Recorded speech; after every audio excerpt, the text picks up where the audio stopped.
September will be the beginning of the end. This is how Jesus expressed himself to a man who, after being clinically dead, returned with an urgent message. If you think there is still time, think again. Gisef, what was your relationship with God like before this experience? Did you expect something like this? My name is Gisef Carter and I am 39 years old. On June 22, 2025, my life took an unexpected turn. What seemed like a routine morning, I suffered an accident that left me clinically dead for 9 minutes.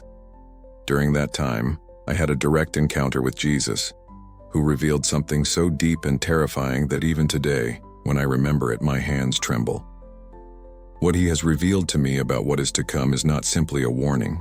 It is a shocking revelation that has the potential to completely transform your perspective on the reality in which we live. I want to clarify that I am neither a pastor nor a church leader. In fact, I have dedicated my entire life to laboratories. Science has always been my driving force, a passion that pushes me to seek answers in formulas, numbers, and experiments. Since I was little, I was that curious child who took apart devices just to discover how they worked. I grew up in a humble family, where my father worked in mechanics and my mother taught science at the neighborhood school. Faith was part of our home, but it did not occupy the central place in our lives. Since I was young, what has truly excited me is knowledge, the kind that can be measured, tested, and replicated. I traveled this path with dedication and effort. I began my studies at the university, where I immersed myself in the fascinating world of physics. Subsequently, I continued my education by pursuing a doctorate, which led me to specialize in research related to experimental energy. Thanks to my commitment and passion, I earned respect in my field. My name appeared in articles. I participated in conferences, and I felt proud to have answers to so many questions. I married young at 27 to Evelyn, who has always been my anchor and my balance. Together, we had 2 children, Lucas and Emma, who are the greatest source of joy in my life. I deeply loved my family and enjoyed my work, but if someone asked me about spirituality, I would usually respond that I believed in God in a distant, almost philosophical way, as if I were talking about a theory yet to be proven. As time passed, a void began to grow inside me. Despite having everything I could wish for to feel fulfilled: academic achievements, a wonderful family, and financial stability, deep down in my being, I knew something was missing, as if an essential piece of the puzzle of my life were absent. I couldn't find the words to explain it. It was as if I were contemplating the vast universe, admiring its perfect order, but at the same time, I felt a restlessness at not being able to discern the author behind it all. In recent months, that discomfort grew within me, and silently I began to elevate my prayers. Although my faith was not deep, I longed for God, if He truly existed, to reveal something tangible and true to me. It was in this setting that Monday dawned. Everything seemed to be going normally. I woke up around 5:30 in the morning, made a steaming cup of coffee, and settled at the desk in my home office. There I set out to organize some research notes that needed my attention. It was my daily ritual. The enveloping silence, a steaming cup of coffee, and an open notebook filled with scribbles that only I could decipher. However, that morning, something unusual happened. While I was writing, I felt a strange pressure in the air that made me stop and pay attention. It's complicated to express, but I felt that the entire room had transformed its density. The atmosphere seemed to be infused with an intense energy, about to explode. It was the same feeling experienced just before a lightning strike, that fleeting moment before the sky lights up. Suddenly, I felt a presence in my office, something so intense that it made all the hairs on my body stand on end. It was a sensation both familiar and overwhelming, as if the very air had come to life. Before I could process what was happening, a sharp pain pierced through my chest. I only had time to realize what was happening. It was a massive heart attack. There was no warning, no prior symptoms. In one moment I was taking notes, and in the next, everything changed. My body collapsed next to the desk. My vision blurred and I felt my heart stop. In that moment, my mind formulated a desperate plea. Jesus, if my time has come, please take care of my family. Shortly after, Everything turned black. But what came next was not simply absence. It was a profound awareness in a way I could never have imagined. I was no longer in my office nor trapped in my body. It was as if I had awakened in a place that transcended reality itself. Before me stood a presence that I had only felt before, but now it was manifesting in a tangible, real, and irresistible way. Jesus was there, in front of me. But he was not the serene and sweet image I was used to seeing in paintings and stained glass. His figure was majestic, radiant with holiness and overflowing with authority. The intensity of his presence was such that my legs weakened and I fell to my knees without thinking. In his eyes shone an indescribable love, but at the same time there was a deep sadness tore me apart inside. And at that moment, she spoke. Hearing my name in her voice, I felt an eternal burden settle on my shoulders. I could only murmur, "Sir." It was at that instant that I truly understood the weight of that word. But before I could articulate anything else, he uttered a phrase that etched itself in my mind as if it were fire. "September will mark the beginning of the end." His words struck me deeply. I tried to process them, but before I could ask a question, he repeated them with even more emphasis. The beginning of the end. In that moment, the scene around me transformed completely. I found myself in a vast plain, under a sky that was darkening in a nearly palpable way. It was not simply the absence of light. That darkness had weight, substance, and an evil that I could feel. I was facing the visible manifestation of spiritual darkness. From within it, shadowy figures began to emerge, rising up like nations. However, they were not countries as we know them on maps. They were spiritual entities representing powers, ideologies, and systems that were rising up against the kingdom of God. I could perceive their hatred towards everything sacred, their forces aligned, arguing and confronting each other like armies about to launch into an unprecedented war. I watched as the weapons were prepared.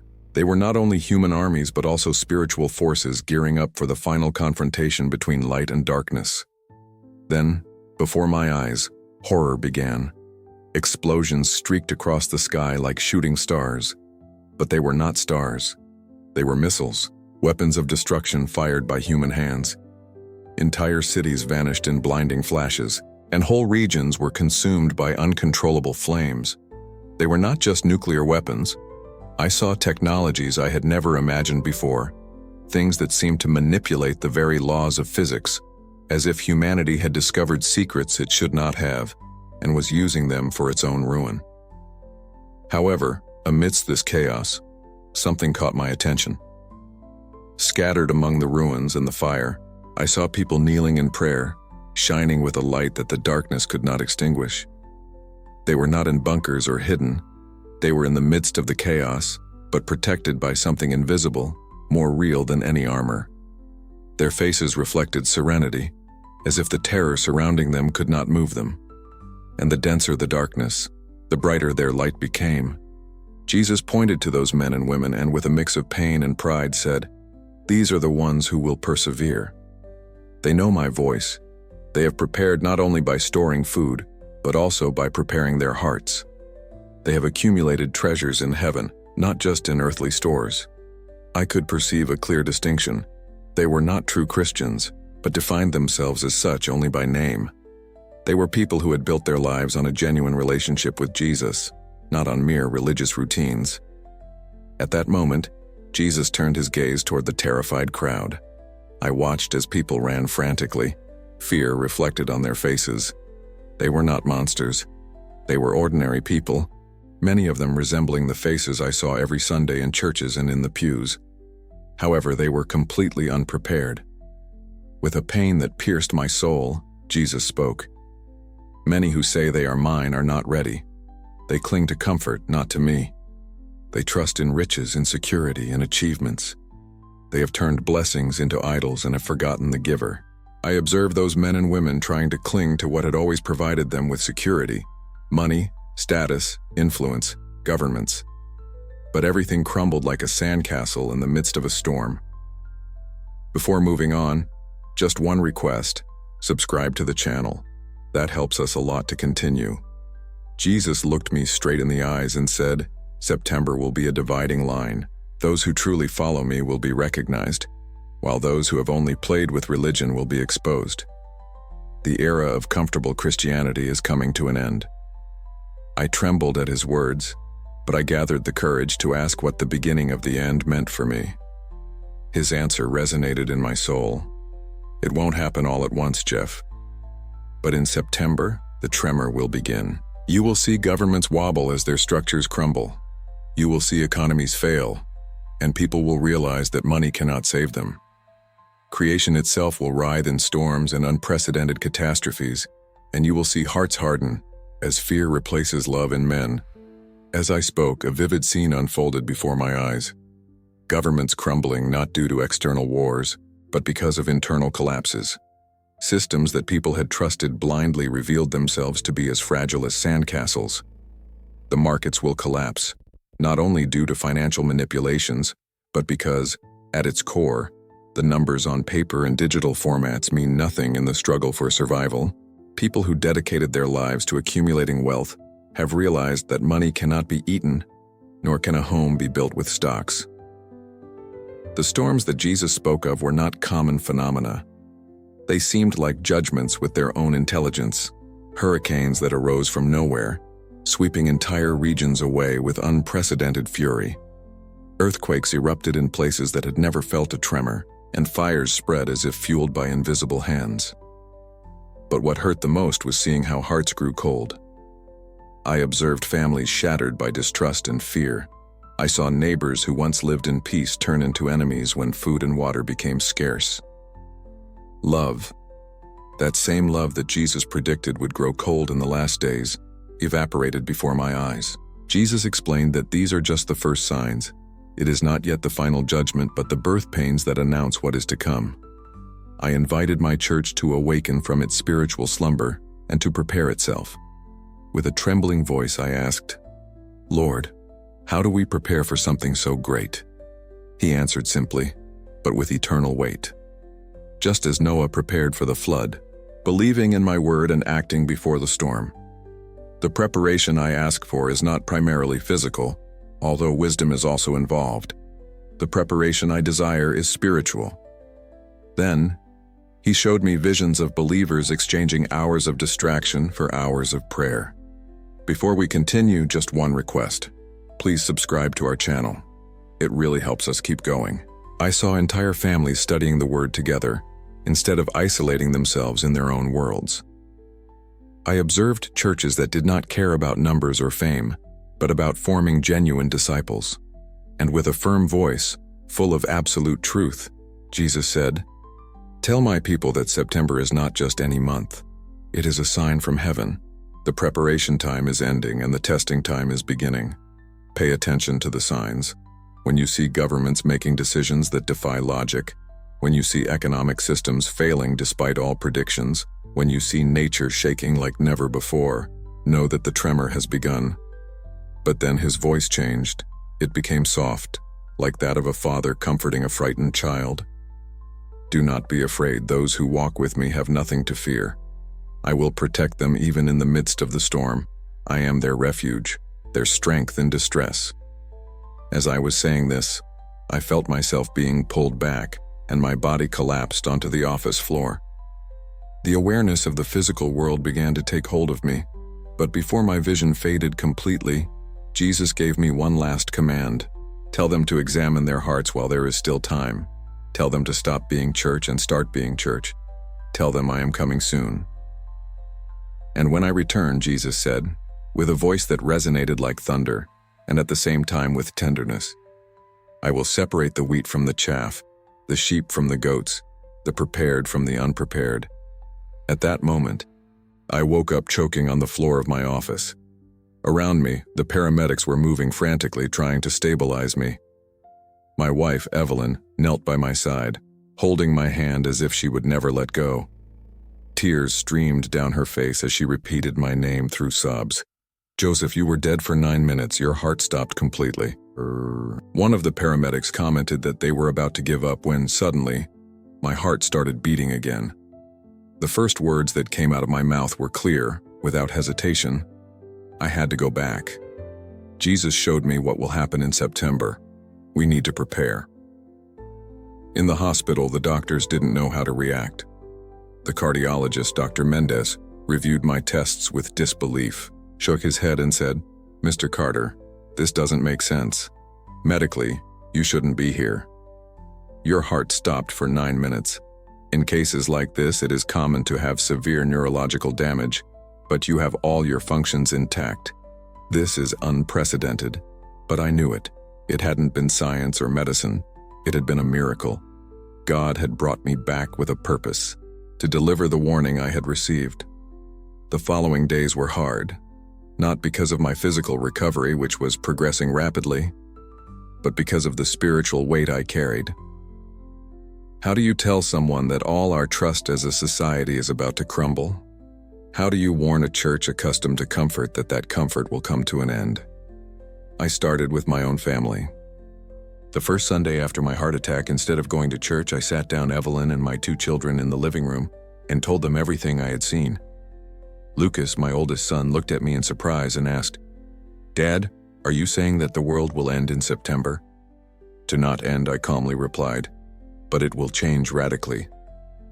Jesus called it the beginning of the end, the start of the great shaking that will reveal who truly walks with him and who merely follows rituals. Evelyn, always steadfast and sensitive to the voice of God, was direct.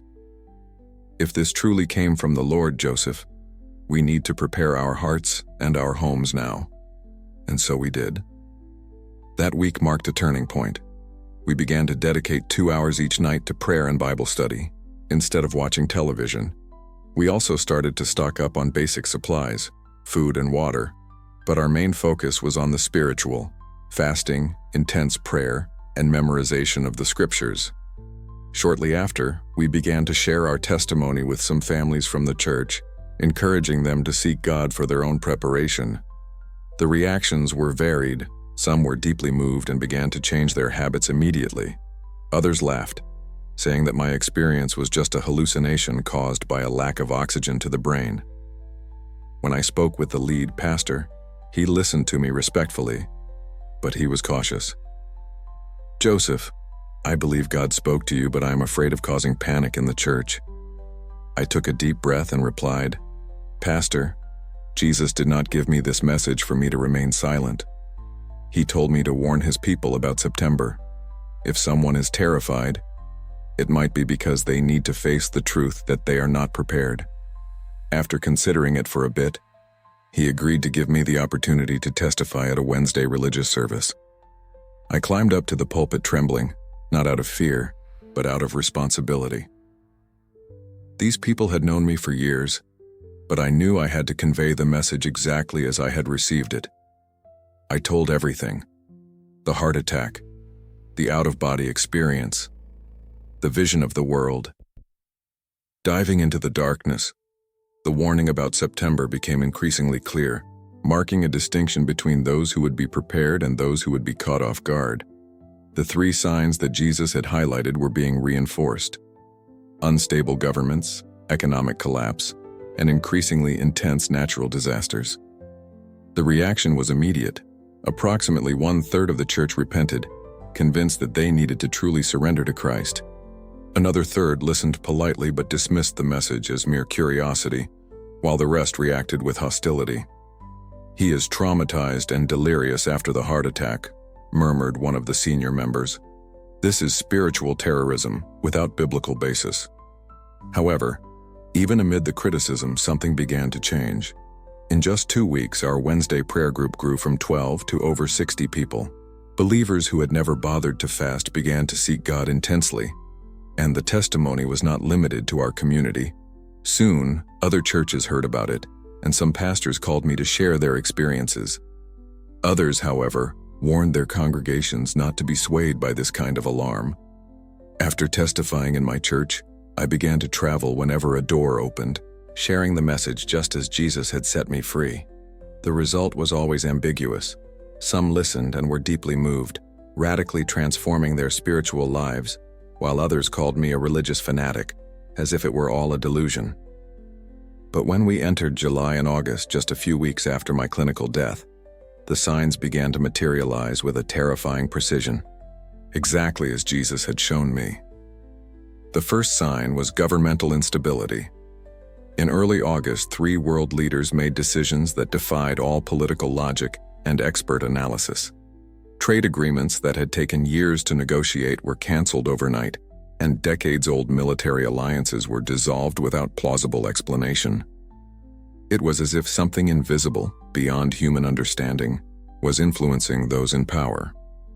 The second sign was the economic collapse. On August 10th, stock markets around the world recorded their worst daily drop in history. There was not a single event that could explain it. It was as if investors had suddenly lost confidence in the entire global financial system. Banks that were once considered too big to fail began to show signs of instability. The third signal was an unprecedented storm, devastating floods that ravaged entire regions. In July, all weather records were broken. What was supposed to be just a torrential rain turned into a flood that swept away entire cities in less than 12 hours. Something never seen before. The water surged with an inexplicable fury, as if obeying an invisible command. Beyond the physical disasters, what struck me the most was realizing the spiritual division that unfolded before my eyes. Churches that seemed united for years began to disintegrate. Some members heeded the call to a life of consecration and preparation, while others resisted, clinging to the comfort of routine. Entire families that had attended the same church together for decades now found themselves in opposing positions. Are we really prepared for the return of Jesus, or are we just playing church? This division was not between denominations, but in the hearts of the congregations, even in their homes. Just as Jesus had shown me, there was a clear separation between those who know his voice and those who only recognize it by hearsay. A month after my testimony, I received a letter that confirmed everything. It was from a woman named Patricia, from a neighboring church. She wrote, "Brother Yesef, after hearing your experience, I realized that for more than 20 years I was a Christian only in name. I went to church, sang the hymns, prayed the prayers, but I never gave my heart to Jesus. The warning about September made me reflect. I realized that I wasn't ready. This time, I gave my life to Christ, and now I feel the peace you described even as I watch the world crumble around me." That letter reminded me why Jesus brought me back. It was not to instill fear or panic, but to awaken his people before it is too late. Now, as September approaches, I see that all the signs are intensifying. Governments trembling, economies crumbling, nature enraged, and hearts growing cold. What Jesus showed me is not a distant future. It is happening now. But at the same time, I also see something wonderful. Those who have taken the message seriously are experiencing a supernatural peace, just as Jesus promised. It is not the absence of the storm, but protection in the midst of it. It is not hiding from chaos, but standing firm in it, rooted in an unshakable God. The truth is simple. The era of comfortable Christianity is over. Now only authentic faith will withstand what is to come. I remember the vision of people kneeling, shining in the darkness, protected by the presence of God while everything around them was collapsing. This is the image of true spiritual preparation. My name is Yesef Carter Mori, and for 9 minutes on June 22, 2025, Jesus revealed to me that September would mark the beginning of the end. Everything he showed me is coming to pass just as he said. The tremor has already begun, and now the big question is not whether this will happen, but if you are prepared. Prepared not just with food or water, although prudence has its value, but prepared in heart, prepared in your relationship with Jesus, ready to stand firm when everything around you crumbles. Because the storm has already arrived, but the God who controls the storm is also here, and those who truly know him have nothing to fear. What a powerful and urgent testimony. The Bible warns us in Hebrews chapter 12, verse 26, "Once more I will shake not only the earth but also the heavens." And that is exactly what we are seeing. A shock that begins from within and is reflected around the world. Thank you very much, Yesef, for sharing such a profound and transformative experience with us. To those who watched until the end, may the words of Jesus resonate in your heart. The time for playing with faith is over. It is time to live with authenticity and preparation. May the blessings of the Most High be upon your life, your home, and your path. See you next time.